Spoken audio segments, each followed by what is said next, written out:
मुंबई की ऊंची इमारतों के जंगल में 30th फ्लोर पर अपने लग्जूरियस अपार्टमेंट की शीशे की दीवार से बाहर झांकते हुए आरव को ऐसा लगा जैसे वो इस शहर की रोशनियों का एक हिस्सा है, लेकिन फिर भी उनसे बिल्कुल अलग, बिल्कुल अकेला। उसके पास सब कुछ था।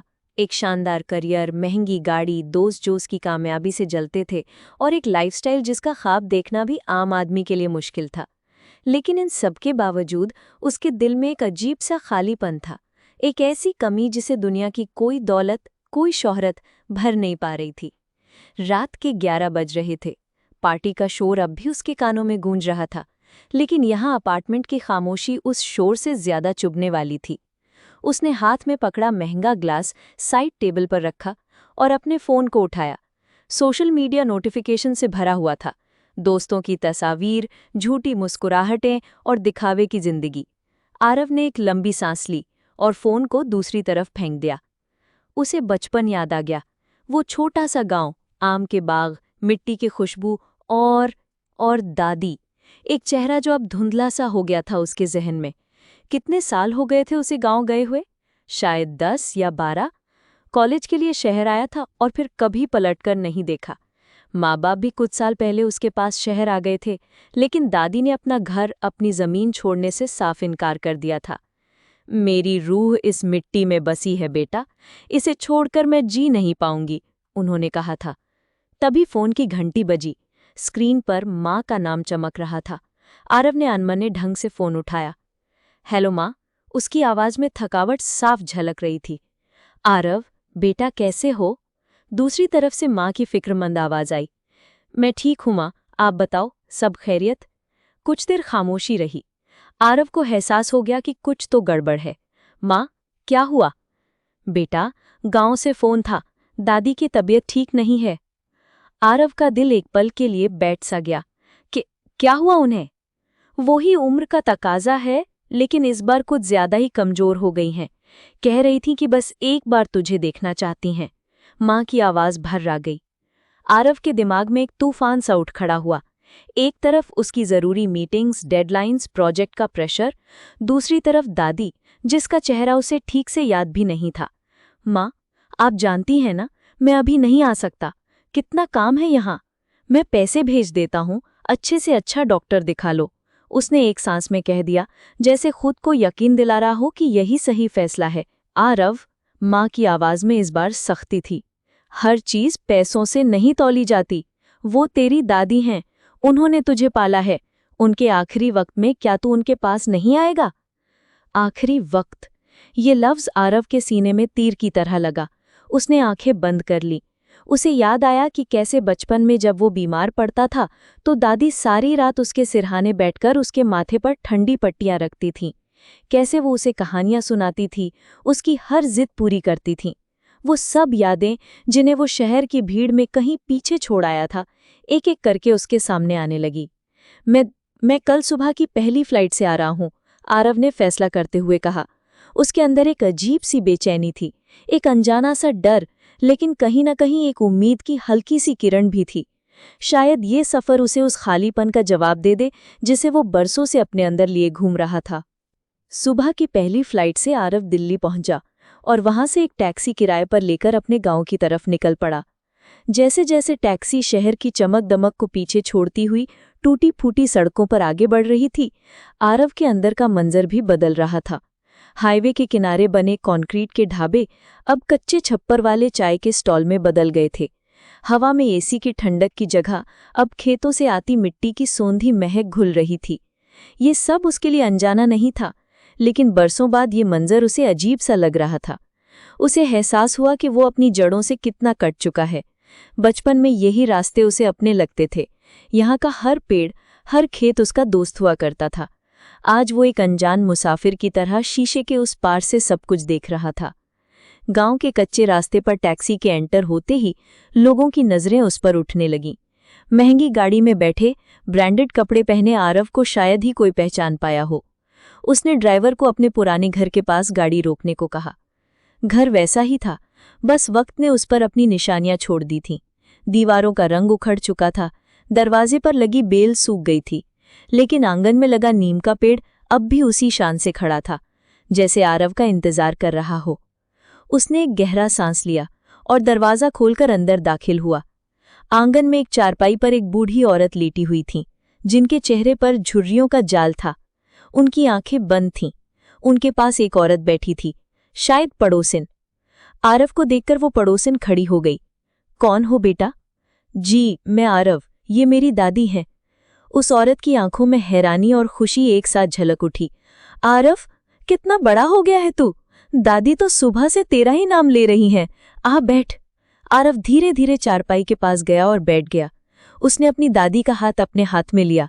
कितना कमजोर और ठंडा था वो हाथ, वही हाथ जिन्होंने कभी उसे कस कर पकड़ा था, उसे गिरने से बचाया था। आरव की आंखों के कोने भीग गए।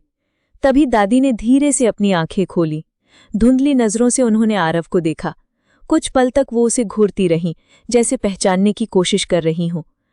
आरव? आरव? एक बहुत ही धीमी कांपती हुई आवाज उनके लबों से निकली। हाँ दादी, मैं आ गया, आरव ने अपने आंसुओं को रोकते हुए कहा। दादी के झुर्रियों भरे चेहरे पर एक हल्की सी मुस्कान फैल गई। उन्होंने अपना दूसरा हाथ उठाया और आरव के चेहरे पर फेरा।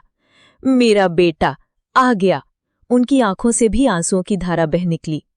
उस एक लम्हे में आरव को लगा जैसे उसके दिल का सारा खालीपन भर गया हो। वो महंगी पार्टियां, वो झूठी मुस्कुराहटें, वो सब बेमानी लगने लगा। असली सुकून, असली खुशी तो इन झुर्रियों भरे हाथों के एहसास में थी। ये एक अनोखा रिश्ता था जिसे वो बरसों पहले भूल गया था, लेकिन उस रिश्ते की गर्माहट अब भी उसके वजूद में जिंदा थी। उसने दादी का हाथ चूम लिया और फैसला किया कि जब तक दादी ठीक नहीं हो जाती, वो कहीं नहीं जाएगा। ये सिर्फ एक जिम्मेदारी नहीं थी, ये एक मौका था उस खोए हुए आरव को ढूंढने का, जो इस गांव की मिट्टी में कहीं दफन हो गया था। आरव के लिए गांव की पहली सुबह एक नया अनुभव था। मुंबई में उसकी सुबह 8 बजे इंपोर्टेड कॉफी की महक और लैपटॉप की स्क्रीन से शुरू होती थी। यहाँ सूरज की पहली किरण के साथ ही चिड़ियों की चहचहाट ने उसे जगा दिया। उसने आंखें खोली तो देखा कि दादी की चारपाई खाली थी। वो घबराकर उठ बैठा। दादी, दादी आप कहाँ हैं? उसने आवाज लगाई। यहीं हूं बेटा, आंगन में, एक हल्की सी आवाज आई। आरव भागकर आंगन में पहुंचा। उसने देखा दादी धीरे धीरे तुलसी के पौधे में पानी दे रही हैं। उनके चेहरे पर कल से ज्यादा ताजगी थी। आरव को देखकर वो मुस्कुराई। तो उठ गया? शहर के लोग तो देर से उठते हैं। आप ठीक हैं, आपको आराम करना चाहिए, आरव ने फिक्र से कहा। बेटा, जब अपने पास हो तो बीमारी अपने आप भाग जाती है। जा, तू मुंह हाथ धो ले, मैं तेरे लिए चाय बनाती हूँ। आरव को अजीब लगा। वो यहाँ दादी की देखभाल करने आया था और दादी उसके लिए काम कर रही थी। वो रसोई में गया। मिट्टी का चूल्हा, एक तरफ रखे पीतल के बर्तन, दीवार पर बने छापे, सब कुछ वैसा ही था। उसे अपने शहर का मॉड्यूलर किचन याद आ गया, जहां हर चीज ऑटोमेटिक थी, लेकिन शायद रूह नहीं थी। उसने हैंडपंप से पानी खींचने की कोशिश की। 2-4 बार में ही उसकी सांस फूल गई। उसे अपनी जिम मेंबरशिप पर हंसी आ गई, जहां वो घंटों पसीना बहाता था, लेकिन यहाँ एक हैंडपंप उस पर भारी पड़ रहा था। पड़ोस के रामू काका ने उसे देखा तो मुस्कुराते हुए उसकी मदद की। चाय पीते हुए दादी ने उसे पूछा, शहर में क्या करता है लल्ला? दादी, मैं एक बड़ी कंपनी में मैनेजर हूँ, बहुत काम रहता है, आरव ने गर्व से बताने की कोशिश की। दादी ने चाय का घूंट भरा और कहा, काम तो जरूरी है, पर इतना भी क्या काम कि अपनी जड़ों को ही भूल जाओ। ये पेड़ देखता है, इसकी जड़ें जितनी गहरी हैं, ये उतना ही ऊंचा और मजबूत है। इंसान का भी वही हिसाब है। अपनी मिट्टी से कटकर कोई ज्यादा दिन हरा भरा नहीं रह सकता। दादी की ये सिंपल सी बात आरव के दिल में उतर गई। ये उसकी जिंदगी का पहला सुविचार था जो उसने बरसों बाद अपनी दादी से सुना था। उसने अपना फोन निकाला और नोट्स ऐप में ये लाइन लिखी, इंसान की असली ताकत उसकी जड़ों में होती है। दिन गुजरने लगे। अब आरव गांव की जिंदगी में थोड़ा थोड़ा ढलने लगा था। सुबह जल्दी उठना, दादी के साथ चाय पीना और फिर उनके पास बैठकर उनकी बातें सुनना उसकी आदत बन गई थी। दादी की तबीयत में भी काफी सुधार था। उनके चेहरे की रौनक लौट आई थी। हर रोज दादी उसे अपनी यादों की पोटली से एक नई कहानी सुनाती, कभी अपने बचपन की, कभी आरव के दादाजी की, तो कभी आरव के अपने बचपन की शरारतों की। हर कहानी के अंत में एक सीख छिपी होती थी। एक दिन दादी ने उसे बताया कि कैसे एक बार गांव में सूखा पड़ा था, सब परेशान थे। तब उन्होंने सब औरतों के साथ मिलकर पास के पुराने कुएं की सफाई की थी। बेटा, मुश्किल वक्त में एक दूसरे का सहारा बनना ही सबसे बड़ी पूजा है। जब 10 हाथ मिलते हैं तो तकदीर भी बदल जाती है। आरव ने ये बात भी नोट कर ली, एकता और सहारा हर मुश्किल का किनारा। एक शाम को आरव अपने लैपटॉप पर ऑफिस का कुछ जरूरी काम कर रहा था। उसका बॉस फोन पर उसे डेडलाइन पूरी न करने के लिए डांट रहा था। आरव बहुत टेंशन में था। दादी ने उसके माथे पर बल देखे तो पास आकर बैठ गई। क्या हुआ बेटा, बड़ा परेशान लग रहा है। कुछ नहीं दादी, काम का प्रेशर है, सब कुछ एक साथ करना पड़ता है, समझ नहीं आता क्या करूं। दादी मुस्कुराई। एक कहानी सुनाती हूं। एक आदमी के पास 2 घड़े थे। एक घड़ा पूरा साफ था और दूसरे में एक छोटा सा छेद था। हर रोज वो उन घड़ों में पानी भरकर घर लाता था। घर आते आते छेद वाले घड़े का आधा पानी रास्ते में ही गिर जाता था। टूटा घड़ा इस बात से बहुत दुखी था कि वो अपना काम ठीक से नहीं कर पा रहा है। एक दिन उसने मलिक से कहा, मैं बेकार हूँ, मेरे वजह से आपका नुकसान होता है। मलिक ने मुस्कुराकर जवाब दिया, क्या तुमने रास्ते पर ध्यान दिया? जिस तरफ मैं तुम्हें लेकर चलता हूँ वहाँ हरे भरे फूल खिले हैं। मैंने वहाँ फूलों के बीज बो दिए थे और तुम हर रोज उन्हें पानी देते आए हो। तुम्हारी कमी ही उन फूलों के खिलने की वजह बनी। कहानी खत्म करके दादी ने आरव के सर पर हाथ फेरा और कहा, बेटा, अपनी कमियों से परेशान मत हो। क्या पता तुम्हारी कौन सी कमी किसी के लिए वरदान बन जाए। बस नीयत साफ रखो और अपना काम करते रहो। आरव की आंखें खुल गईं। उसे अपनी टीम का एक जूनियर मेंबर याद आया जो काम में थोड़ा धीमा था लेकिन बहुत ईमानदार और मेहनती था। आरव हमेशा उसे उसकी धीमी गति के लिए टोकता रहता था। आज उसे एहसास हुआ कि शायद उसकी ईमानदारी ही टीम की सबसे बड़ी ताकत थी। उसने फौरन अपने फ़ोन में लिखा, हमारी कमियां भी हमारी ताकत बन सकती हैं, बस देखने का नज़रिया चाहिए। ये दादी के सुविचार अब सिर्फ नोट्स नहीं थे, ये आरव के लिए ज़िंदगी जीने का नया मैनुअल बन रहे थे।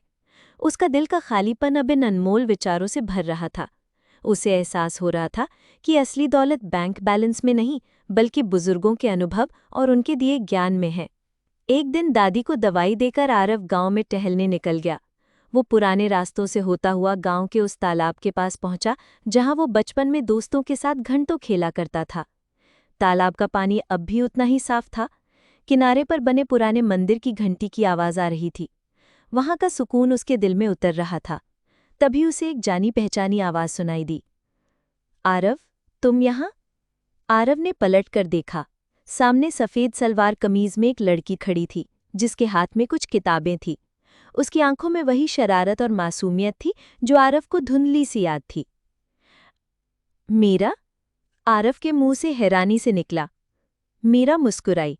हाँ, मैं मीरा। पहचान लिया तुमने? मैं तो सोची थी शहर जाकर बड़े आदमी बन गए होगे, हम जैसे गवारों को भूल गए होगे। ऐसा नहीं है मीरा, आरव ने थोड़ा झिझकते हुए कहा, बस वक्त ही नहीं मिला। वक्त मिलता नहीं, निकालना पड़ता है आरव, खासकर अपनों के लिए। मीरा की बातों में शिकायत नहीं, एक सच्चाई थी।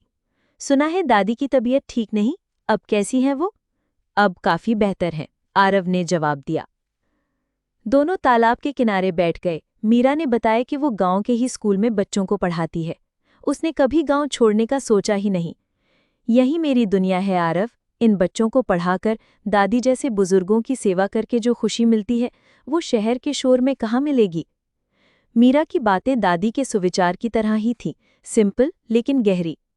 आरव को पहली बार अपनी शहर की जिंदगी बेमानी और खोखली लगी। वो मीरा को देखता रहा। वक्त ने उसे और खूबसूरत बना दिया था, लेकिन उसकी असली खूबसूरती उसकी सादगी और अपनी मिट्टी से जुड़े रहने में थी। मीरा से बात करके आरव को पता चला कि गांव के स्कूल की हालत बहुत खराब है। छत टपकती है, बच्चों के बैठने के लिए ठीक से बेंचेस भी नहीं हैं। अगले दिन आरव मीरा के साथ स्कूल गया। वहां की हालत देखकर उसका दिल बैठ गया।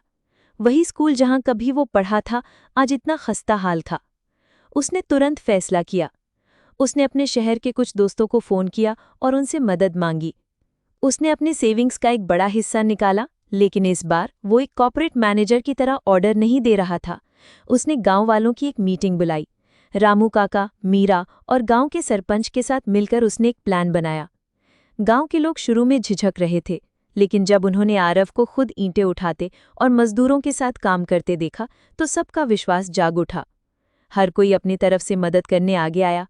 कोई लकड़ी लाया, कोई अपना ट्रैक्टर दे गया। औरतें बच्चों और मजदूरों के लिए खाना बनाने लगी। दादी के एकता और सहारा वाला सुविचार आरव की आंखों के सामने सच हो रहा था। 1 महीने के अंदर स्कूल की काया पलट गई। छत नई बन गई, कमरों में रंग रंगोन हो गया और बच्चों के लिए नई बेंचेस और एक छोटा सा प्लेग्राउंड भी बन गया। स्कूल के उद्घाटन वाले दिन बच्चों के चेहरे की खुशी देखकर आरव को जो सुकून मिला, वो उसे करोड़ों की डील फाइनल करके भी कभी नहीं मिला था। दादी ने उसके सर पर हाथ फेरते हुए कहा, देखा बेटा, असली खुशी पैसा कमाने में नहीं, लोगों के चेहरे पर मुस्कान लाने में है। जब तू दूसरों के लिए जीता है तभी तेरी जिंदगी सफल होती है। आरव ने अपना अगला सुविचार लिखा, जिंदगी का असली मकसद कुछ बनना नहीं, कुछ करना है। सब कुछ ठीक चल रहा था। आरव ने गांव में रहने का मन बना लिया था। वो मीरा के साथ मिलकर गांव की और भी समस्याओं को सुलझाने के प्लान बना रहा था। दादी अब बिल्कुल स्वस्थ थीं और अपने लल्ला को अपने पास देखकर फूली नहीं समा रही थीं। तभी एक दिन उसके बॉस का फोन आया। कंपनी को एक बहुत बड़ा इंटरनेशनल प्रोजेक्ट मिला था और वो चाहते थे कि आरव उसे लीड करे। ये उसके करियर का सबसे बड़ा मौका था, प्रमोशन, सैलरी हाइक और विदेश जाने का मौका। लेकिन शर्त ये थी कि उसे अगले 48 घंटों में मुंबई पहुंचना था। आरव के पैरों तले जमीन खिसक गई। एक तरफ उसकी बरसों की मेहनत, उसका करियर, उसका फ्यूचर था। दूसरी तरफ ये गांव, दादी का प्यार, मीरा का साथ और वो सुकून जो उसे यहाँ मिला था। उसका दिमाग सुन्न हो गया। वो सारी रात सो नहीं पाया। शहर की चमक उसे वापस बुला रही थी, लेकिन गांव की मिट्टी उसे पकड़े हुए थी। उसने सुबह दादी से बात की। उसने उन्हें सब कुछ बताया। दादी ने उसकी पूरी बात शांति से सुनी। उन्होंने उसे कोई सलाह नहीं दी, बस एक और कहानी सुनाई। एक राजा था, उन्होंने शुरू किया। उसने अपनी मेहनत से एक बहुत बड़ा साम्राज्य बनाया, लेकिन वो हमेशा बेचैन रहता था। एक दिन एक संत उसके दरबार में आए। राजा ने उनसे अपनी बेचैनी का कारण पूछा। संत ने कहा, राजन, तुमने सब कुछ जीत लिया पर खुद को हार गए। तुमने खजाने तो भर लिए पर अपना दिल खाली कर दिया। राजा को बात समझ आ गई। उसने अपना राजपाट अपने बेटे को सौंप दिया और एक साधारण आदमी की तरह जीने लगा। तब उसे वो शांति मिली जिसे वो महलों में ढूंढ रहा था। कहानी खत्म करके दादी ने आरव के हाथ पर अपना हाथ रखा और कहा, बेटा, फैसला तुझे करना है। बस इतना याद रखना, असली दौलत वो नहीं जो तुम जमा करते हो, बल्कि वो है जो तुम बनकर जीते हो। ये दादी का आखिरी और सबसे गहरा सुविचार था। आरव आंगन में लगे नीम के पेड़ के नीचे बैठ गया। उसने अपनी नोट्स वाली डायरी खोली और दादी के लिखवाए सारे सुविचार पढ़े। हर एक लफ्ज़ उसके दिल में उतर रहा था। उसे अपना फैसला मिल चुका था। आरव ने अपने बॉस को फ़ोन किया। उसने प्रोजेक्ट के लिए उन्हें शुक्रिया कहा, लेकिन मुंबई आने से मना कर दिया। सर, मैं ये प्रोजेक्ट ज़रूर लीड करूंगा, लेकिन अपने गांव से। मैं यहाँ एक छोटा सा ऑफिस सेटअप करूंगा और वीडियो कॉन्फ्रेंसिंग से टीम को गाइड करूंगा। मैं अपनी टीम पर भरोसा करता हूँ। दादी ने सिखाया है कि टूटा हुआ घड़ा भी फूल खिला सकता है। शायद मेरा यहाँ रहना कंपनी के लिए एक नया वर्किंग मॉडल तैयार कर दे। बॉस पहले तो हैरान हुए, फिर आरव की आवाज़ में झलकते कॉन्फिडेंस और क्लैरिटी से प्रभावित हो गए। उन्होंने उसे इस नए एक्सपेरिमेंट के लिए इजाज़त दे दी। जिंदगी ने एक नई करवट ली थी। आरव ने दादी के घर के एक कमरे में अपना छोटा सा ऑफिस बना लिया। दिन में वो शहर का काम करता और शाम को गांव वालों और मीरा के साथ गांव के विकास के काम में लग जाता। उसने शहर की दौड़ और गांव के ठहराव के बीच एक खूबसूरत संतुलन बना लिया था। एक शाम जब सूरज ढल रहा था और आसमान नारंगी रंग में रंगा हुआ था, आरव दादी के साथ आंगन में चाय पी रहा था। मीरा भी उनके साथ थी। दादी ने मुस्कुराते हुए आरव का हाथ थामा। अब लगता है मेरा बेटा सच में घर लौट आया है, उन्होंने कहा।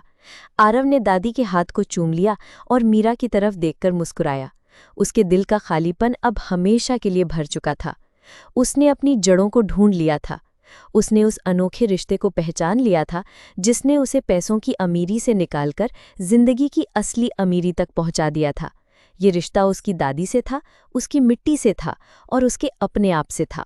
अगर आपको कहानी पसंद आई तो लाइक करें, कमेंट करें और हिंदी मॉरल कहानियाँ को सब्सक्राइब करना ना भूलें। नई कहानी के लिए बेल के निशान को दबाएं।